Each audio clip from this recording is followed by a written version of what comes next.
Hello everyone, myself Aarti Jadhav. Welcome back to artistic life YouTube channel.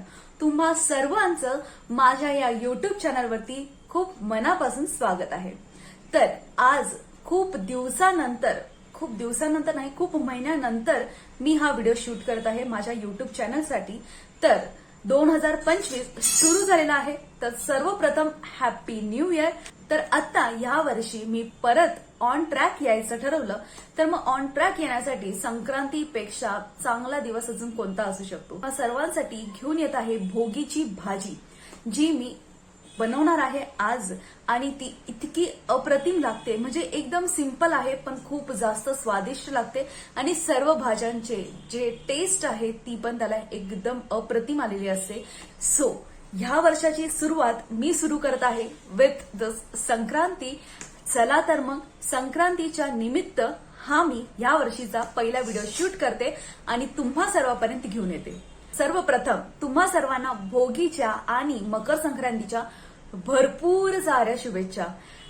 तिळगुळ घ्या, गोडगोड बोला, आमचे तीळ सांडू नका, आमच्याशी भांडू नका. तर चला मग बनवूया आज आपण आपली भोगीची चटपटीत अशी स्वादिष्ट अशी भाजी.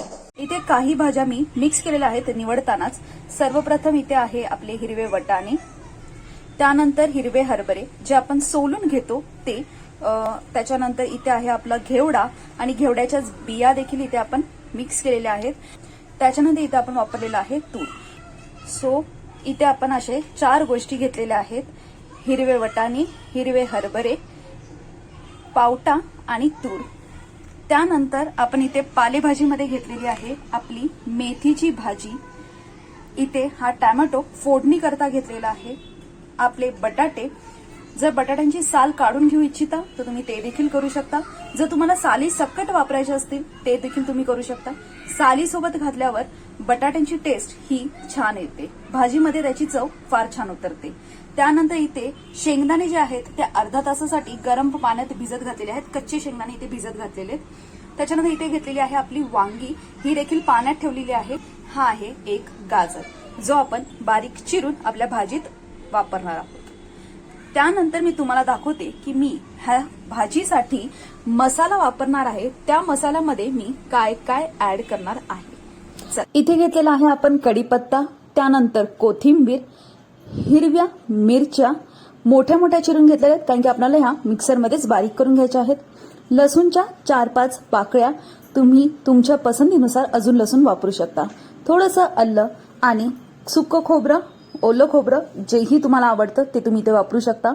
हा कांदा मोठा चिरून घेतलेला आहे कारण की हा आपल्याला मिक्सरमध्ये बारीक करून मसाला बनवायचा आहे. आणि थोडासा बारीक चिरलेला कांदा जो की आपण फोडणीसाठी वापरणार आहोत. आणि इथे बारीक चिरलेले टोमॅटो. ज्या कढईत भाजी करायची आहे तीच कढई मी इथे वापरत आहे. आणि त्या कढईत 1 चमचा तेल घालून आता आपल्याला आपलं लसूण, कांदा आणि आलं हे भाजून घ्यायचं आहे. हे भाजून घेतल्यामुळे तुम्ही जेव्हा ह्याला बारीक करता आणि बारीक केल्यानंतर जेव्हा तुम्ही फोडणी घालता त्यावेळेस तुम्हाला थोडा कमी शिजवायला लागतं. बेसिकली तेल सुटूस तोपर्यंत आपण जे शिजवतो त्याला एवढा वेळ नाही लागत मसाला शिजायला. सो इथे आपण पहिला कांदा, लसूण, आलं मस्तपैकी भाजून घेऊया. ट्रान्सपरंट असा कांदा आपला झाला की आपण हे काढून घ्यायचं आहे.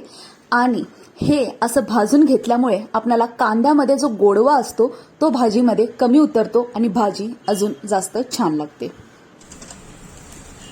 हा कांदा इथे भाजून झालेला आहे. आता हा काढून आपण इथे भाजूया खोबरं. खोबऱ्याला तेल टाकण्याची आवश्यकता नसते, तर मी इथे न तेल वापरताच खोबरं भाजून घेतलेलं आहे. आता एका मिक्सरच्या जारमध्ये आपण भाजून घेतलेलं खोबरं, कांदा, लसूण, आलं हे सगळं घ्यायचं आहे. आणि त्यासोबतच आपण इथे घेणार आहोत हिरवी कोथिंबीर मोठी मोठी चिरलेली आहे. त्यानंतर हिरव्या मिरच्या ज्या आपण मोठे तुकडे करून ठेवलेले होते आणि कढीपत्त्याची 4-5 पानं. आता हे सगळं आपण मस्तपैकी बारीक पेस्ट करून घेऊया. ही पेस्ट करताना तुम्हाला मिक्सरमध्ये थोडंफार पाणी घालायचं आहे आवश्यकतेनुसार. जास्त पाणी मिक्सरमध्ये घालू नका, कारण की आपल्याला जर पुढे भाजीमध्ये गरज असेल पाण्याची तर आपण वरून घालू शकतो. परंतु जर आपली ग्रेव्ही आधीच पातळ झाली तर मग ती आटवूस तोपर्यंत आपल्याला फार वेळ जाईल. त्यानंतर इथे परत त्याच कढईत थोडंसं तेल घेतलेलं आहे आणि आता मी भाजून घेणार आहे आपल्या सगळ्या भाज्या. सगळ्यात आधी मी तेल घेतलं आणि त्यामध्ये बटाटा चांगला भाजून घेतला. त्यानंतर सगळे जे आपले वाटाणे, तूर, हरभरे, पावटा आणि गाजर हे सगळं ॲड करून हे सगळं भाजायला घेतलं. बेसिकली ज्याला सगळ्यात जास्त वेळ लागतो भाजून घ्यायला त्याला मी सगळ्यात आधी टाकलं आणि त्यानंतर हळूहळू मी सगळ्या भाज्या इथे ॲड करत चाललेली आहे. हे भाजून घेण्याचं कारण असं की आपण जेव्हा भाजी बनवतो त्यानंतर त्याची टेस्ट जर आपण भाजून घेतलेलं नसेल तर सगळ्या भाज्यांची टेस्ट एक वेगळीच भाजीमध्ये उतरते. भाजून घेतल्यामुळे हे सगळे एकजीव होतात आणि ह्यांची चव देखील फार सुंदर लागते. वटाणे वगैरे सगळे शिजून मस्त निघतात. आणि आता ह्याच्यात मी ॲड करतेय आपली वांगी. हे सगळं मस्त असं भाजून झालं, ह्यांचा कलर जरासा चेंज झाला, आपले वटाणे जरासे असे चेपलेले दिसायला लागले, बेसिकली भाजलेले दिसायला लागले की मग आपण ॲड करायचं आहे ह्याच्यात आपली पालेभाजी. जर तुम्हाला पालेभाजी भाजून घ्यायची नसेल तर तुम्ही ते स्किप करू शकता, कारण की पालेभाजीला अशी आवश्यकता नसते भाजून घेण्याची. पण मी ह्या भाज्यांमध्ये ती देखील ॲड करून भाजून घेणार आहे.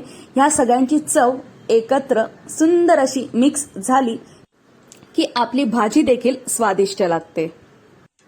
तुम्हाला जर हवं असेल तर तुम्ही ह्या भाज्या भाजताना किंवा आपण जे पहिल्यांदा कांदा, लसूण आणि आलं हे भाजलं त्यावेळेस दोन्ही वेळेस मीठ ॲड करू शकता. म्हणजे ह्या भाज्या भाजताना देखील तुम्ही वरून थोडंसं मीठ टाकू शकता आणि त्यामुळे ह्या भाज्या जरा पटकन भाजून निघतील.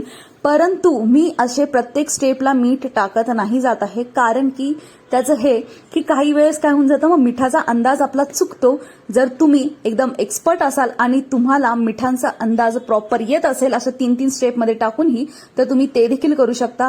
पण सोपी प्रोसिजर, आपण एकदाच मीठ टाकूया, काहीही टेन्शन नाही. तुम्ही ते बघू शकता, हिरवा, लाल, पांढरा असे हिरव्याचे शेड असे सगळे कलर आपल्याला या भाजीमध्ये दिसत आहेत आणि हेच या भाजीची एक गंमत आहे. खूप सुंदर ही भाजी अशी दिसते. ही कच्ची भाजीच देखील एवढी छान वाटते, जसं की आपण सलाड बनवलंय कोणता तरी, इतकं सुंदर हे दिसतंय. तर आपण हे ताटात काढून घेऊया ही भाजी आणि आपली पुढची प्रोसिजरला सुरू करूया. चॅनलवर नवीन असाल तर लवकरात लवकर व्हिडिओ बघता बघता चॅनलला सबस्क्राईब करा. आता पुढे फोडणी घालायसाठी परत तीच कढई घेतली आहे आणि त्यामध्ये आता 3 चमचे तेल घेऊन ह्याच्यामध्ये जिरे आणि मोहरी ॲड करून घेतलेले तडका दिलेला आहे.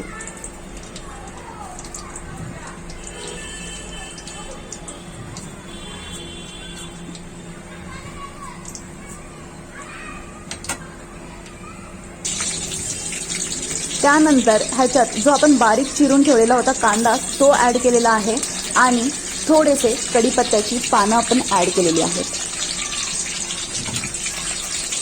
कांदा हलकासा भाजला की लगेच आपण ह्याच्यामध्ये ॲड करायचे आहेत आपले बारीक चिरलेले टॅमॅटो. आता टॅमॅटो थोडेसे वॉटरी असतात, जेव्हा तुम्ही ॲड करता तेव्हा पाणी पाणी पाणी असं झाल्यासारखं वाटतं, परंतु काहीही टेन्शन नाही, कारण की हा मसाला आपण खूप छान प्रकारे भाजून घेणार आहोत आणि आपण आपले सगळे कांदे वगैरे आधीच भाजून घेतल्यामुळे आपल्याला हे भाजायला जास्त वेळ देखील लागणार नाही आहे. ह्याच्यामध्ये तुम्ही मसाल्यामध्ये कमी पाणी टाकलं तर तुम्हाला हा मसाला भाजायला जरा कमी वेळ लागेल. जास्त पाणी जर तुमच्या मसाल्यामध्ये असेल तर ते पाणी आटून तेल सुटूस तोपर्यंत तुम्हाला फार वेळ द्यावा लागेल. इथे मी आपला बारीक करून घेतलेला मसाला ॲड केलेला आहे. जर तुम्हाला विदाऊट चटणी अशीच हिरवी भाजी ठेवायची असेल तर तुम्ही जी मिरच्यांची क्वांटिटी आहे ती थोडीशी वाढवू शकता, जेणेकरून तुम्हाला पालक पनीरवाला जो लुक असतो तो ह्या भाजीला येऊ शकतो. परंतु आता तुम्ही इथे बघू शकता आपला मसाला मस्तपैकी भाजून झालेला आहे. आजूबाजूनी त्याच्या मस्तपैकी तेल सुटलेलं आहे. जवळजवळ 7 मिनिटांमध्ये आपला हा मसाला भाजून झालेला होता. त्यानंतर इथे मी ॲड करत आहे आपला कांदा लसूण मसाला. जी चटणी असते कोल्हापुरी चटणी ती आपण इथे ॲड करत आहोत. 3 चमचे चटणी ॲड केलेली आहे. ह्याच्यामध्ये मिरची देखील आहे, त्यामुळे चटणीचं प्रमाण थोडंसं कमी ठेवलेलं आहे. आता हा मसाला जो आपण चटणी टाकलेली आहे ती पण थोडीशी भाजून घेऊया आणि ह्याला देखील मस्त असं तेल सुटलेलं आहे, मीठ ॲड केलेलं आहे आणि तुम्ही बघू शकता की आता ह्या मसाल्याचा लुक किती जास्त छान येतोय, किती अप्रतिम लुक येत आहे. जर तुम्हाला ग्रेव्हीवाली भाजी पाहिजे असेल, मस्त एकदम रसरसीत भाजी पाहिजे असेल, रस्सा पाहिजे असेल, तर तुम्ही काय करू शकता, जे कांद्याचं प्रमाण होतं, जे खोबऱ्याचं प्रमाण होतं ते थोडंसं वाढवू शकता, जेणेकरून तुम्हाला रबरबीत अशी भाजी भेटून जाईल. तर इथे आपला मसाला मस्त असा भाजून झालेला आहे. एकदम ह्या मसाला बघून मला मिसळ पावची आठवण आलेली आहे. तर हा मसाला भाजून झालाय. आता आपण करूया ह्याच्यात पुढची स्टेप.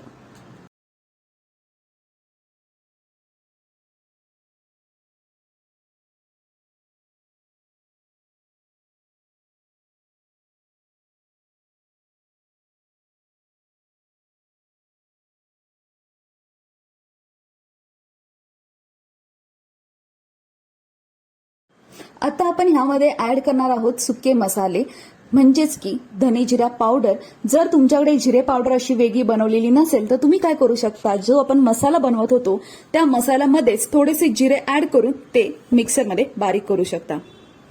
त्यानंतर इथे ऍड केलेला आहे थोडीशी आमचूर पावडर. आमचूर पावडरनी थोडासा एक खट्टा मिठा फ्लेवर, म्हणजे खट्टा खट्टा असा फ्लेवर येतो, जो की फार गमतीदार आणि छान वाटतो. नक्की तुम्ही ऍड करून बघू शकता. तुमची भाजीची टेस्ट आहे, जी चव आहे ती अजून इन्हान्स होते.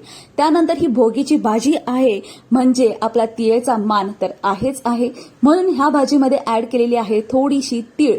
आता ही तीळ भाजून घेतलेली होती, तर ती डायरेक्टली आपण ह्याच्यात ऍड केलेली आहे. त्यानंतर जे आपण भिजत ठेवलेले होते शेंगदाणे, ते देखील पाणी गाळून विदाऊट पाण्याचे आपण फक्त शेंगदाणे ऍड केलेले आहेत. आणि सगळं ऍड करून झाल्यानंतर आता आपण ऍड करायचे आहेत आपले प्रमुख पाहुणे, ते म्हणजे की आपल्या सगळ्या भाज्या. तर मिक्स भाज्या ज्या आपण भाजून घेतलेल्या होत्या त्या सगळ्या ह्या मसाल्यामध्ये ऍड केलेल्या आहेत. आणि आता ह्यांना मस्त असं चमच्यानी आपणाला मिक्स करून घ्यायचा आहे. तो मसाला प्रत्येक भाजीला, प्रत्येक दाण्याला लागला पाहिजे, असं मस्त असं मिक्स करून घ्यायचं आहे.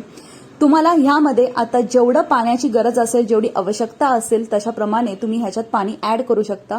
आणि म्हणून मी तुम्हाला पहिला सांगितलं, जर तुम्हाला अजून ग्रेव्ही पाहिजे असेल, अजून मसाला पाहिजे असेल, तर तुम्ही ह्याच्यामध्ये अजून मसाल्याची क्वांटिटी वाढवू शकता.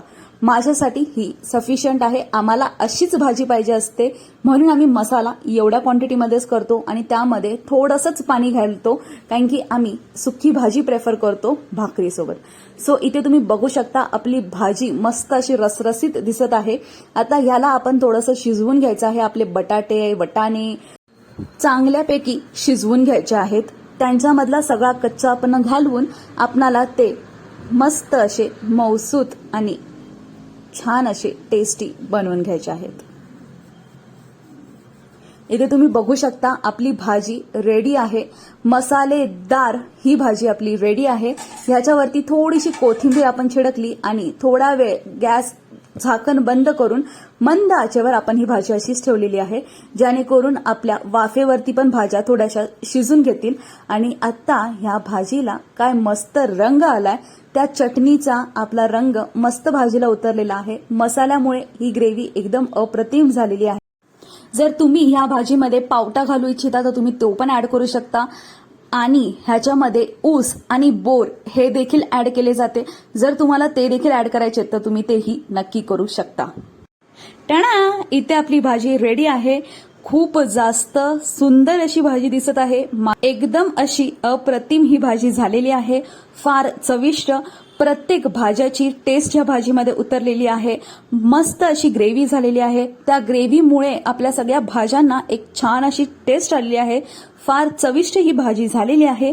मला आशा आहे की तुम्हाला हा व्हिडिओ आवडला असेल आणि तुम्हाला ही रेसिपी देखील आवडली असेल. आणि ही रेसिपी तुम्ही नक्की नक्की नक्की ट्राय कराल. आणि जर व्हिडिओ आवडला असेल तर व्हिडिओला लाईक करा, शेअर करा आणि कमेंट करा.